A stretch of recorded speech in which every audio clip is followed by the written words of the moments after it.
Les actus web digital tech de ce joyeux vendredi 11 octobre 2024, c'est maintenant. Vous réagissez en commentaire et vous venez nous rejoindre en live. Ce flash actu est enregistré pendant les lives de Renaud Décode. C'est tous les midis sur Twitch, sur TikTok Live et sur YouTube. Mais c'est parti pour les dingueries de l'actualité du jour. La CE vient de sortir et commence à communiquer sur son action. Qu'est-ce que c'est la CE? Eh bien, c'est peut-être un truc qui est attendu par absolument tout le monde depuis que les réseaux sont les réseaux et depuis que l'humain est parfois méchant. Un truc qui est censé régler toutes les problématiques de harcèlement et d'ennui des uns et des autres sur les réseaux sociaux. Ce truc, vous allez me dire, ça y est, l'Europe avec son Digital Service Act a enfin monté une vraie cellule là-dessus. On va pouvoir poser plainte quand on est embêté sur les réseaux sociaux, parce qu'en fait le problème c'est que les GAFAM, les réseaux sociaux, etc., ils répondent jamais. Quand on dit non mais il y a quelqu'un qui a mis une photo de moi, j'aime pas, c'est pas possible, etc., ou il y a un tel qui me harcèle tout le temps, faut l'enlever, ils répondent pas, ils s'en foutent complètement. Bon, peut-être que ça y est, l'Europe nous a fait un truc. Non, c'est pas tout à fait ça, mais on y est presque. La CE est un service indépendant mais qui est dans la droite ligne du Digital Service Act européen, donc c'est un truc qui couvre l'Europe, et ce ACE, il est là pour, donc c'est Appeals Center Europe, ACE, c'est bon, je l'ai bien dit. Donc c'est européen, c'est basé à Dublin et ça a son importance. Et c'est un service que nous tous, internautes sur les réseaux sociaux, on va pouvoir saisir. C'est un service indépendant, parce que non, les politiques, l'Europe, la France, etc., ont jamais réussi à faire ça. La police en gendarmerie, machin, ils sont dépassés par les choses, donc ils ne font pas. On va pas non plus aller chercher un avocat, payer des milliers et des cents pour essayer de faire plier un GAFAM comme Meta sur Facebook ou Instagram, c'est pas possible. Bon, et bien là, c'est un organisme relativement indépendant qui s'est constitué, qui a levé des fonds, alors c'est pas tout à fait des fonds parce qu'il n'y a pas d'actionnariat, mais qui a pris de l'argent et qui a aussi à son board, son organisme de décision, l'ACE à Dublin en Irlande, des gens de chez Meta par exemple. Et leur métier à ACE, ça va être de dire, si vous avez une plainte à déposer auprès des GAFAM, nous, on fait le lien entre les deux. On est un organisme, alors on n'est pas la police, on n'a pas des moyens de forcer les GAFAM, mais les GAFAM savent qu'on existe. On est aussi à Dublin, donc ils sont juste à côté de chez nous pour l'Europe. Si vous avez un souci, ça vous coûtera que 5 € pour créer un dossier. Vous allez sur le Appeals Center Europe, ACE, vous lâchez juste 5 €, loin du prix d'un avocat, et vous dites voilà, constatation, sur Facebook, il y a un mec qui m'embête, sur Instagram, ils ont mis des photos que j'accepte pas, il faut les faire enlever. Et l'ACE s'occupe, avec ses accointances avec certains GAFAM, avec sa volonté effectivement de faire progresser les choses, de faire médiateur entre les deux. C'est pas la police, c'est pas l'Europe, c'est pas les GAFAM non plus, c'est un truc entre les deux qui fait la médiation. Ça va peut-être faire évoluer enfin et faire taire un petit peu le cyberharcèlement et tout le bastringue, en tout cas faire bouger les lignes. L'ACE ne discute à ce jour que avec le groupe Meta, Facebook, Instagram et tout ça, TikTok et YouTube. Si vous êtes embêté sur un autre réseau, bah, ça ne marchera pas avec l'ACE. Mais pour toute l'Europe, vous pourrez saisir l'ACE pour 5 €, vous lâchez un dossier et il s'occupe de faire avancer ce dossier-là auprès des réseaux concernés. Ben, c'est un pas. Alors c'est un pas indépendant, on aurait préféré qu'il y ait une vraie réglementation qui nous protège, mais c'est déjà pas mal. Et on va saluer ce truc-là. Si vous êtes victime de ce genre de choses, venez partager avec nous, venez chercher de l'aide et sollicitez maintenant l'ACE si vous avez besoin de débarrasser le web de trucs gênants ou embêtants ou carrément polluants pour vous. Non mais alors oui, l'intelligence artificielle, ça change le monde, ça fait évoluer, mais ça va doucement, doucement. L'IA va pas non plus remplacer des humains, l'IA va pas remplacer des trucs historiques qu'on a toujours connus, puis l'IA va pas toucher au monde des traditions, hein, qu'on peut tous voir à la télé. Par exemple, quand on regarde Wimbledon à la télé, Wimbledon, voilà, vous voyez le tennis à Wimbledon, c'est ancestral, il y a tout un cérémonial autour, c'est génial, c'est un truc qui est là depuis toujours. Les arbitres de ligne, là, c'est comme ça qu'on dit au tennis, c'est pas de touche, c'est de ligne, voilà, avec leurs petits bérets, leurs petites tenues, tout ça, qui regardent, voilà, on les voit sur leur petite chaise derrière, c'est fini, Wimbledon 2025, ça se fera sans arbitre, et avec l'intelligence artificielle. Ouais, je sais, il y en a qui pleurent, qui disent non, c'est un scandale, c'est du patrimoine européen, c'est vraiment un truc super, voilà, c'est du cérémonial, tout ça, donc il faut les conserver, les arbitres. Non, non, non, non, puisque dès 2025, il y aura bon nombre d'arbitres, pas tous encore, qui seront remplacés, donc les juges de ligne, là, voilà, ils seront remplacés par des IA, des intelligences artificielles, avec des caméras sur plusieurs langues et sur plusieurs angles, et des micros également qui vont pouvoir dire quel impact de balle, hop, on entend, et on peut regarder la ligne comme ci, la ligne comme ça, la balle a tombé, hein, c'est faute ou c'est pas faute. Voilà, ce sera plus fiable, ce sera plus rapide, mais c'est pas un petit peu triste de remplacer ce petit cérémonial des juges de ligne à Wimbledon.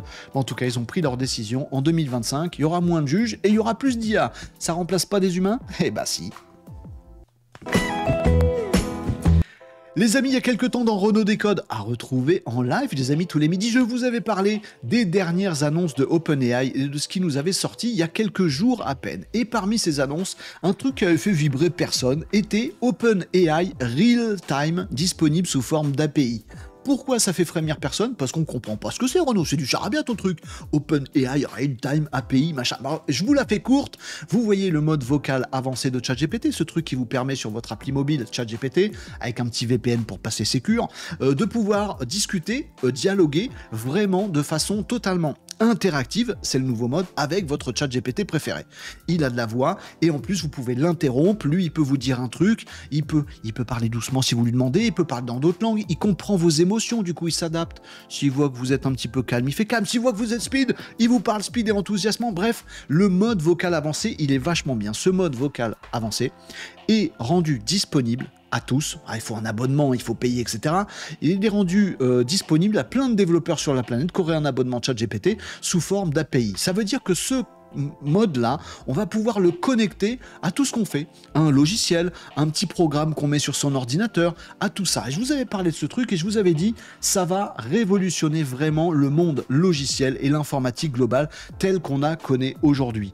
Et ben les amis, ça n'a pas tardé, puisqu'effectivement, il y a plein de petits malinos sur la planète qui se sont mis à regarder ça de près et vous avez ce genre de choses maintenant. Hey, can you go to Suvla's website and order a black sheep sandwich? Donc ce petit monsieur, je vais vous le mettre en grand, eh ben, un bon petit geek qui a utilisé cette fonctionnalité.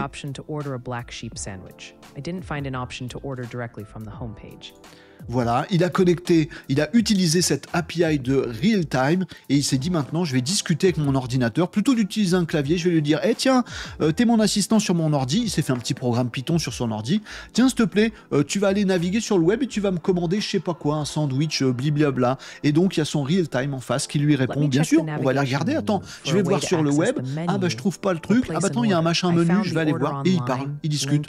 « Où est-ce que je peux te le livrer ? Ah bah moi j'habite à tel endroit, ah bah c'est trop cool, etc., etc. Bref, il y a des petits geekos qui commencent à utiliser cette OpenAI API Real Time API avec plein de petits programmes. Vous pouvez être sûr que dans quelques mois, dans les années qui viennent, plein de logiciels sur la planète vont se mettre avec leurs équipes de dev qui sont moins agiles et rapides que les petits geeks dans leur coin. Ils vont quand même intégrer tout ça. Demain, vous aurez par exemple dans votre CRM, dans votre logiciel de gestion des commerciaux, et ben vous aurez un truc qui vous parle et vous pourrez dire tiens, recherche-moi tel truc, machin. Sur vos ordis, vous aurez tout ça. Bref, on est capable de l'intégrer. Des geeks sont en train de s'y mettre sur ce real-time de chez OpenAI. Et c'est un truc un peu magique, juste pour votre information, pour que ce soit vraiment real-time, temps réel. Et ben en fait, ça tisse un lien entre le service de OpenAI et vous. Ça ouvre, si vous voulez, un petit tunnel où pendant que vous êtes en train de parler, ça envoie déjà des données. Comme ça, une fois que vous avez fini de parler, bim, ça vous répond tout de suite, le temps de latence est assez exceptionnel, c'est aussi pour ça que vous pouvez l'interrompre, vous pouvez discuter. Bref, c'est l'autre révolution de l'IA qui est en train de se faire, le vocal en temps réel qui va arriver partout grâce à cette API. Et ben je pense que OpenAI est en train de creuser définitivement sa place de leader dans tout ce qui est intelligence artificielle, puisque tout le monde va pouvoir l'intégrer absolument partout. Vous pouvez vous y mettre, et nous aussi sur Renaud Décode, je pense qu'on va faire notre petite application sympathique avec ce OpenAI Real Time en API. Bon les amis, c'était la teuf chez Elon cette nuit. Ah ouais, et puis les teufs chez Elon Musk, eh ben c'est pas comme toutes les teufs. Moi je dis ça, je dis rien, mais bon, il y a de la musique, ça c'est sûr. On y voit danser des gens, t'es sûr? Ben pas forcément des gens, et peut-être plutôt, des Optimus. Oh, ils sont mignons, les petits robots qui dansent au rythme de la musique. Voilà ce qui s'est passé chez Tesla cette nuit, une bonne petite teuf pour montrer d'une part les nouveaux robots Optimus qui arrivent donc l'année prochaine, autour de 20 000 $, on va pouvoir se payer son petit Optimus, vous allez me dire ça va servir à quoi? Ben, vous allez le voir très vite dans la suite de cette petite vidéo qu'on regardera attentivement en live. Il a été annoncé également les amis, et c'était pour ça qu'on attendait cette conférence, le Cybercab, le nouveau véhicule autonome de chez Tesla, un taxi totalement autonome. Je vais vous avancer un petit peu la vidéo pour qu'on voit ça. Ils ont montré effectivement les taxis autonomes. Voilà, vous allez les voir, ils sont ici, voilà. Les taxis autonomes, donc il y a 2 places à l'intérieur, il n'y a pas de volant, il n'y a pas de pédale, il n'y a pas de siège conducteur, il n'y a pas de siège passé, il y a juste 2 places à l'intérieur, la voiture est complètement autonome, c'est le taxi du futur. Elon Musk qui nous dit en 2026, production de masse là-dessus, vous pouvez, si vous êtes un taxi, commencer à changer de métier, parce que ce seront des véhicules autonomes comme ça, qui nous conduiront un petit peu partout et où on veut, en totale autonomie, sans lidar, c'est uniquement des caméras qui sont partout, avec de l'intelligence artificielle. Ça a son importance parce que ça veut dire que ces robots taxis vont pouvoir, dès qu'ils seront mis en circulation, aller absolument partout. On n'a pas besoin de préparer le terrain pour eux. C'est génial. Autre annonce qui a été faite par Elon Musk cette nuit dans sa super teuf, un truc qui était un peu moins attendu. C'est le robot, comment il s'appelle? Robot van. Voilà, c'est ça, un bus. Voilà, tranquillou, un bus autonome aussi.